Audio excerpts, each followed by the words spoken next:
নমস্কাৰ বন্ধু বান্ধৱীসকল, নৱতক ইউটিউব চেনেললৈ সকলোকে স্বাগতম জনাইছোঁ। আজিৰ প্ৰথমটি খবৰ আহিছে ভাইমন দা চিনেমাখনৰ পৰা। সকলোৱে গমেই পাইছে যে ভাইমন দা চিনেমাখন ব্লকবাষ্টাৰ হৈছে আৰু লগতে গীতকেইটাও ছুপাৰ হিট হৈছে। ভাইমন দা চিনেমাখন ৰিলিজ হোৱাৰ বহুত দিন পিছতহে জয় বৰুৱা ছাৰৰ কণ্ঠত চিনেমাখনত এটি গীত মুকলি হৈছে। গীতটি যোৱাকালি জিল ক্ৰিয়েশ্যন নামৰ ইউটিউব চেনেলত মুকলি হৈছে। যোনে গীতটি এতিয়ালৈকে শুনা নাই ইউটিউবত গৈ চাব পাৰে। গীতটি মুকলি হোৱাৰ পিছতেই জয় বৰুৱা ছাৰে তেওঁৰ ইনষ্টাগ্ৰাম একাউণ্টত আহি এটা ভিডিঅ' শ্বেয়াৰ কৰিছে। ভিডিঅ'টো মই স্ক্ৰীণত দি দিছোঁ, আপোনালোকে এবাৰ চাই লওক। নমস্কাৰ, জনাবলৈ পাই খুবেই ভাল লাগিছে যে ভাইমন দা চিনেমাখনৰ আৰু এটা গান আজি লঞ্চ হৈছে, মাইলছ এণ্ড টিয়াৰ্ছ। মই গাইছোঁ, composed by Karan Borkotoky. I wish the team all the best, the director Shashank Samir, Samanta. Next খবৰটোলৈ আগবাঢ়িছোঁ। ইউটিউবাৰ বিকাশ চেত্ৰীয়ে তেওঁৰ চেনেলত Q&A ভিডিঅ' বনাবলৈ গৈ আছে। তেওঁ যোৱাকালি ইনষ্টাগ্ৰাম ষ্টৰীত আহি কৈছে যে তেওঁ আগতে চিধা কথা নামেৰে Q&A ভিডিঅ' বনাইছিল, কিন্তু যোৱা 1-2 বছৰ ধৰি তেওঁ কোনো ধৰণৰ Q&A ভিডিঅ' বনোৱা নাই। সেইকাৰণে তেওঁ নতুনকৈ এটা Q&A ভিডিঅ' বনাম বুলি যোৱাকালি ইনষ্টাগ্ৰাম ষ্টৰীত আহি জনাইছে। আৰু যোনে বিকাশ চেত্ৰীক কুৱেশ্যন সুধিম বুলি ভাবিছে, তেওঁ স্ক্ৰীণত এটা নাম্বাৰ দিছে, সেই নাম্বাৰটোত কুৱেশ্যন সোধা ভিডিঅ' বনাই পঠাব পাৰিব। নেক্সট খবৰটো হৈছে ইউটিউবাৰ ভুৱন বামৰ ওপৰত। অৱশেষত বহু অপেক্ষিত ভুৱন বামৰ নিউ প্ৰজেক্ট ৰিভিল হৈ গ'ল।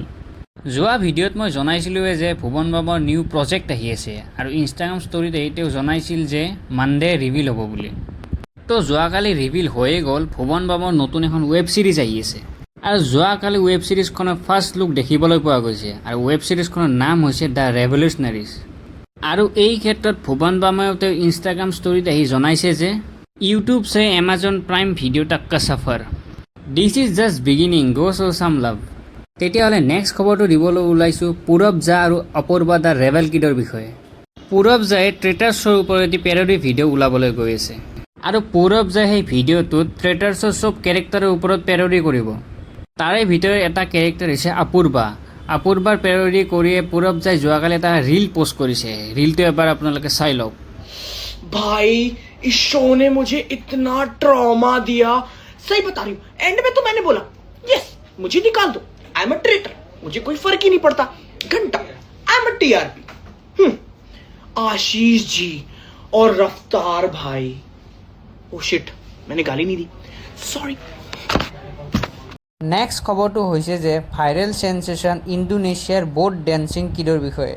সকলোৱে চাইছেই চাগে, সামাজিক মাধ্যমত এটা 11 বছৰীয়া ল'ৰাই নাওৰ ওপৰত ইউনিকভাৱে ডেন্স কৰা ভিডিঅ' এটা ভাইৰেল হৈ আছে। ভিডিঅ'টো ভাইৰেল হোৱাৰ পিছতে ল'ৰাটোক ইণ্ডোনেছিয়াৰ টুৰিজিম এম্বেচেডৰ বনাই দিছে। এনেকুৱা খবৰবিলাক পালে আজিকালি ক'বই নোৱাৰি যে কোন কেতিয়া ভাইৰেল হৈ ফেমাছ হৈ যায়। নেক্সট এতিয়া এটা ইণ্টাৰনেশ্যনেল খবৰ দিবলৈ ওলাইছোঁ ইউটিউবাৰ আইচস্পীডৰ বিষয়ে।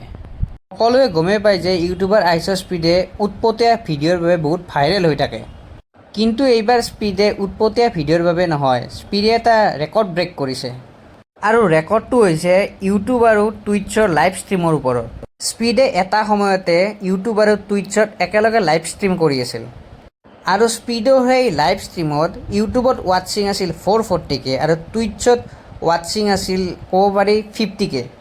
আৰু ক'ব পাৰি যে স্পীডক লাইভ ষ্ট্ৰীমত 5 লাখ মানুহে একেলগে চাই আছিল আৰু দুয়োটা প্লেটফৰ্মতে স্পীডক একেলগে 5 লাখ মানুহে লাইভ ষ্ট্ৰীমত চাই থকাটো সহজ কথা নহয়।